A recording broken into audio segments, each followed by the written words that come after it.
اگر آپ سوچ رہے ہیں کہ خدا خاموش ہے لیکن آج صبح وہ خاموش نہیں ہے، آپ کو نظر انداز نہیں کیا گیا، آپ کا جواب ابھی آ رہا ہے۔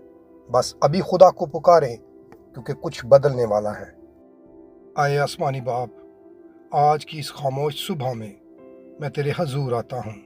تو جانتا ہے میں کل رات کن خیالوں میں سویا۔ تو میرے دل کی ہر بات جانتا ہے۔ میں مضبوط بننے کی کوشش کرتا رہا، لیکن سچ یہ ہے میں اندر سے ٹوٹا ہوا ہوں۔ اے میرے خدا، تیرا کلام کہتا ہے خدا ٹوٹے دل والوں کے قریب ہوتا ہے۔ تو آج میرے قریب آ جا، مجھے اپنے ہونے کا احساس دلا۔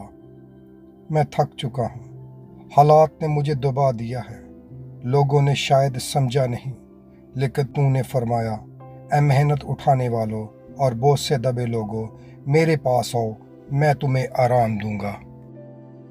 تو میں آج تیرے پاس آیا ہوں، مجھے وہ سکون دے جو کہیں اور نہیں ملتا۔ اے باپ، آج میں یہ یقین کرتا ہوں کہ تو مجھے نظر انداز نہیں کرے گا۔ تیرا وعدہ ہے تم مجھے پکارو گے، میں تمہیں جواب دوں گا۔ اے خدا، میں پکار رہا ہوں، میری طرف اپنا کان لگا، میری فریاد سن اور مجھے جواب دے۔ میرے گھر پر رحم کر، میرے پیاروں پر اپنا ہاتھ رکھ، جو پریشان ہیں انہیں سنبھال۔ آج اپنی برکت نازل کر، اپنی حضوری سے اس دن کو بھر دے۔ تیرا کلام کہتا ہے خدا کا اطمینان تمہارے دل اور خیالوں کی حفاظت کرے گا۔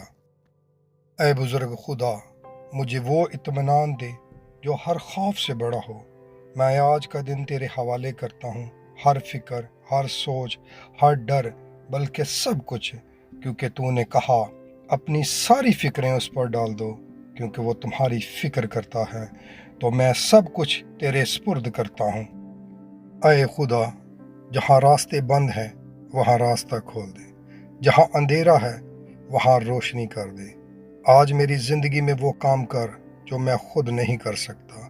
میں ایمان رکھتا ہوں تو زندہ خدا ہے، تو سنتا ہے اور تو جواب دیتا ہے۔ میرا تجھ پر توکل ہے کہ یہ صبح خالی نہیں جائے گی کیونکہ تو میرے ساتھ ہے۔ اے خداوند، میں تیرا شکر گزار ہوں، تیری ازلی محبت کے لیے، تیری پشت در پشت وفاداری کے لیے۔ میں یہ سب کچھ مانگتا ہوں یسوع مسیح کے نام سے، آمین۔